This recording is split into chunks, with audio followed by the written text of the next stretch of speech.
Hi friends, welcome to Shamees kitchen. എല്ലാവർക്കും സുഖമാണല്ലോ. ഇന്ന് നമ്മൾ തയ്യാറാക്കുന്നത് വളരെ എളുപ്പത്തിൽ തയ്യാറാക്കിയെടുക്കാൻ പറ്റുന്നതും അതുപോലെ തന്നെ വളരെ ടേസ്റ്റി ആയിട്ടുള്ള നല്ലൊരു സ്വീറ്റ് റെസിപ്പിയാണ്. അപ്പോൾ നമുക്ക് വീഡിയോയിലേക്ക് പോകുന്നതിന് മുന്നേ നമ്മുടെ ഈ ഷമീസ് കിച്ചൻ ചാനൽ ഇതുവരെയും സബ്സ്ക്രൈബ് ചെയ്യാത്തവരുണ്ടെങ്കിൽ അല്ലെങ്കിൽ ഇത് ആദ്യമായിട്ടാണ് കാണുന്നത് എങ്കിൽ പ്ലീസ് ഒന്ന് സബ്സ്ക്രൈബ് ചെയ്തേക്കണേ. കൂടെ തന്നെ ലൈക്ക് ചെയ്യാനും ഷെയർ ചെയ്യാനൊന്നും ആരും മറക്കരുത്. എന്നാൽ ശരി, നമുക്ക് വേഗം വീഡിയോയിലേക്ക് പോകാം.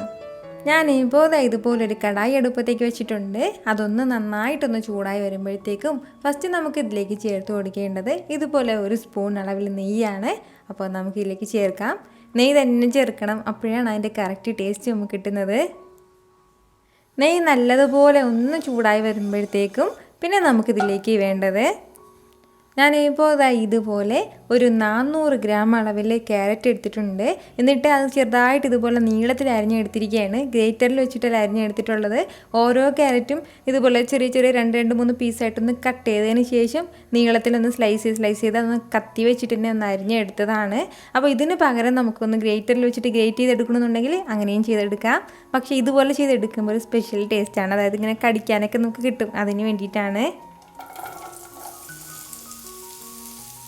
ഈ ക്യാരറ്റും ചേർത്ത് കൊടുത്തതിന് ശേഷം ഇനി നമുക്ക് വേണ്ട എന്തെന്ന് വെച്ചാൽ ഒരു മീഡിയം ഫ്ലെയിമിൽ വെച്ചിട്ട് ഒരു 2-3 മിനിറ്റ് നമ്മളിതുപോലൊന്ന് നന്നായിട്ടൊന്ന് വഴറ്റി കൊടുക്കണം. അത്രയും സമയം കൊണ്ട് നമ്മുടെ ക്യാരറ്റെല്ലാം പകുതി അളവിലൊന്ന് വെന്ത് കിട്ടും. പകുതി മാത്രമേ വെന്ത് കിട്ടുള്ളൂ. പകുതിയിൽ കുറച്ച് കുറവായിട്ട് വെന്ത് കിട്ടും. എന്നാലും ഒരു 2-3 മിനിറ്റ് നമ്മളൊരു മീഡിയം ഫ്ലെയിമിൽ വെച്ചിട്ട് നന്നായിട്ടൊന്ന് വഴറ്റി കൊടുക്കണം. നമ്മൾ ഇതുപോലുള്ള സ്വീറ്റ്സൊക്കെ തയ്യാറാക്കി എടുക്കുമ്പോഴത്തേക്കും പ്രത്യേകം ശ്രദ്ധിക്കേണ്ട ഒരു കാര്യം എന്തെന്ന് വെച്ചാൽ, നമ്മൾ ഈ ചെയ്തെടുക്കുന്ന ആ ഒരു രീതിയാണ്. ഇതെല്ലാം കൂടി ചേർത്തിട്ട് നമുക്ക് വേണമെന്നുണ്ടെങ്കിൽ ഒരുമിച്ച് തയ്യാറാക്കി എടുക്കാം. പക്ഷേ ഒരിക്കലും നമ്മൾ ഇതുപോലെ സ്റ്റെപ്പായിട്ട് തയ്യാറാക്കി എടുക്കുന്നതിൽ ടേസ്റ്റ് കിട്ടത്തേ ഇല്ല. അപ്പോൾ അതിൻ്റെ പേരിൽ നിങ്ങൾ സ്കിപ്പ് ചെയ്യാതെ ഒന്ന് കണ്ടേക്കണം. ഇതിപ്പോൾ ഞാൻ എടുത്തിട്ടുള്ളത് സാധാരണ നമ്മുടെ നാട്ടിലേക്ക് കിട്ടുന്ന നോർമൽ ക്യാരറ്റാണ്. അപ്പോൾ ഊട്ടി ക്യാരറ്റ് എന്നാണ് ഇത് പറയുന്നത്. അതല്ല, ഡൽഹി ക്യാരറ്റും ഉണ്ട്. ഡൽഹി ക്യാരറ്റ് ആണെന്നുണ്ടെങ്കിൽ കുറച്ചുകൂടി മധുരം കൂടുതലും അതുപോലെ തന്നെ കുറച്ചുകൂടി കളറും കൂടുതലാണ്. അങ്ങനെ വേണമെന്നുണ്ടെങ്കിൽ ആ ഒരു രീതിയിൽ നമുക്ക് ആ ഒരു ക്യാരറ്റ് വെച്ചിട്ട് തയ്യാറാക്കി എടുക്കാവുന്നേ ഉള്ളൂ. അപ്പോൾ കുറച്ചധികം കളർ കിട്ടും, അത്രയും മാത്രമേ ഉള്ളൂ. ഞാനിപ്പോൾ ഇതിലേക്ക് സ്പെഷ്യലായിട്ട് കളറൊന്നും ചേർക്കുന്നില്ല. ഈ ഒരു രീതിയിൽ തന്നെയാണ് തയ്യാറാക്കി എടുക്കുന്നത്. ഞാനിപ്പോൾ ഇത് വഴറ്റാൻ തുടങ്ങിയിട്ട് ഏകദേശം ഒരു 2 മിനിറ്റും കൂടുതലായിട്ടുണ്ട്. അപ്പോൾ ഇതുപോലെ കണ്ടില്ല, നിങ്ങൾക്ക് കാണുമ്പോൾ തന്നെ അറിയാം നമ്മൾ നേരത്തെ ക്യാരറ്റ് ചേർത്തതിൽ നിന്ന് കുറച്ചുകൂടി കളറൊക്കെ ഇങ്ങനെ മാറിയിട്ട് കുറച്ചുകൂടി ബ്രൈറ്റ് ആയിട്ടുള്ളൊരു കളർ കിട്ടിയിട്ടുണ്ട് നമുക്ക്. അപ്പോൾ അത് ഈ ഒരു രീതിയിൽ തയ്യാറാക്കി എടുക്കുമ്പോഴാണ് കിട്ടുന്നത്. അപ്പോൾ ഇതുപോലെ ഇങ്ങനെ വാടി കുഴഞ്ഞിട്ടുണ്ടായില്ല. ഇതുപോലെ ഇത്രയും ആയിക്കഴിഞ്ഞാൽ പിന്നെ നമുക്കിതിലേക്ക് വേണ്ടത് 400 ഗ്രാം നമ്മുടെ ഈ ക്യാരറ്റിന് വേണ്ടത് ഒരു 100 ഗ്രാം ഈന്തപ്പഴം കൂടിയാണ്. അപ്പോൾ അതുകൂടി നമുക്കിതിൻ്റെ കൂടെ ചേർക്കാം. ഈന്തപ്പഴവും ചേർത്ത് കൊടുത്തതിന് ശേഷം വീണ്ടും നന്നായിട്ട് നമ്മൾ ഒന്ന് വഴറ്റി കൊടുക്കണം.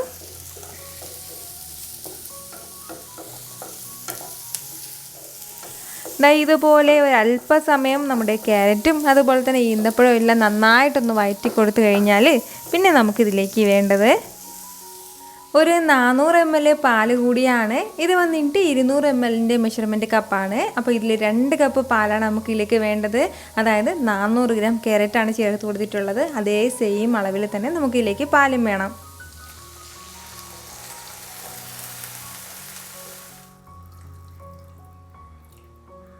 നമ്മളിപ്പോൾ ഇതിലേക്ക് ചേർക്കുന്ന പാല് സാധാരണ ഫ്രഷ് പാലായാലും കുഴപ്പമില്ല, അതല്ല ചൂടാക്കി വെച്ചിരിക്കുന്ന പാലായാലും പ്രശ്നമില്ല, ഏതായാലും മതിയാവും. അപ്പോൾ ഈ പാലും ചേർത്ത് കൊടുത്തു കഴിഞ്ഞാൽ പിന്നെ നമുക്ക് എന്ത് വേണമെന്ന് വെച്ചാൽ, ഈ പാലിൽ കിടന്നിട്ട് നമ്മുടെ ക്യാരറ്റും അതുപോലെ തന്നെ ഈന്തപ്പഴവും എല്ലാം നന്നായിട്ടൊന്ന് വെന്ത് വരണം. നല്ലതുപോലെ ഒന്ന് വെന്ത് കുഴഞ്ഞ് കിട്ടിക്കോളും. ഫ്ലെയിം ഈ സമയത്തെല്ലാം മീഡിയത്തിൽ തന്നെ വെച്ചിരുന്നാൽ മതിയാവും. ഈ പാലിൽ കിടന്നിട്ട് നമ്മുടെ ക്യാരറ്റൊക്കെ ഒന്ന് വെന്ത് വരുമ്പോഴത്തേക്കും ഒരു സ്പെഷ്യൽ ടേസ്റ്റിലായിരിക്കും ഉണ്ടാവുക.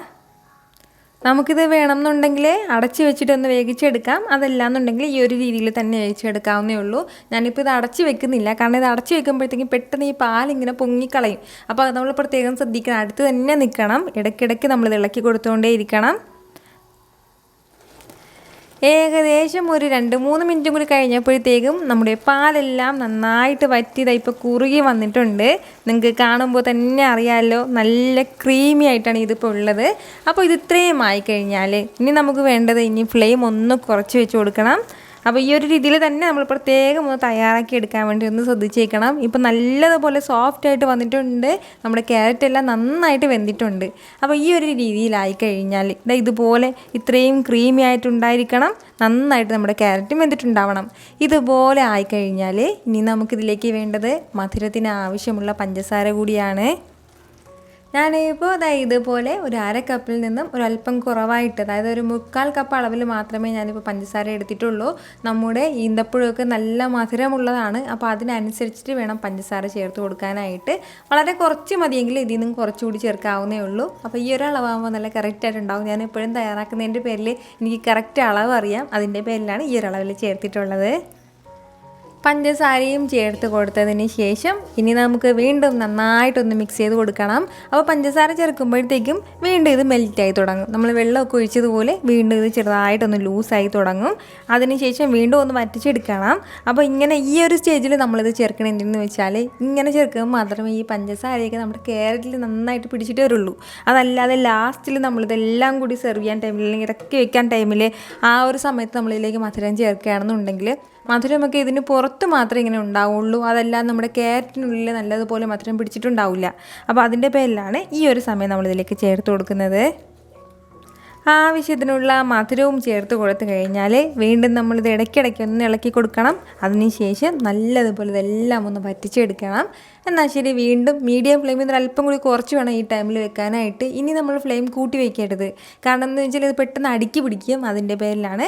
അപ്പോൾ ഫ്ലെയിമൊക്കെ ഒന്ന് കുറച്ച് വെച്ചിട്ട് വേണം നമ്മൾ വീണ്ടും ഇത് ചെറുതായിട്ടൊന്ന് തിളപ്പിച്ചിട്ട് ഒന്ന് വറ്റിച്ചെടുക്കാനായിട്ട്. നമ്മൾ ഇതിലേക്ക് ചേർത്ത് കൊടുത്തിട്ടുള്ള പഞ്ചസാരയുടെയും അതുപോലെ തന്നെ പാലൊക്കെ നന്നായിട്ടൊന്ന് വറ്റി വന്നിട്ടുണ്ട്. അപ്പോൾ ഈ ഒരു രീതിയിൽ വേണം നമുക്കിത് കിട്ടാനായിട്ട്. ഇതിപ്പോൾ നല്ല നാച്ചുറൽ കളറിലാണ് ഇതുള്ളത്. നമുക്ക് കളർ വേണമെന്നുണ്ടെങ്കിൽ കളറൊക്കെ ചേർത്ത് കൊടുക്കാം. പക്ഷേ നല്ല ഹെൽത്തി ആയിട്ട് തയ്യാറാക്കാനാണെന്നുണ്ടെങ്കിൽ കളറിൻ്റെ ഒന്നും ആവശ്യമില്ല. നാളെ ഒരു ഫംഗ്ഷനൊക്കെ വരുമ്പോഴാണ് നമ്മൾ തയ്യാറാക്കുന്നതെങ്കിൽ ഒരല്പം റെഡ് കളർ ചേർക്കുകയാണെന്നുണ്ടെങ്കിൽ ഇച്ചിരി കൂടി നല്ല ഭംഗിയായിട്ടുണ്ടാവും കാണാനായിട്ട്. അത്രയും മാത്രമേ ഉള്ളൂ.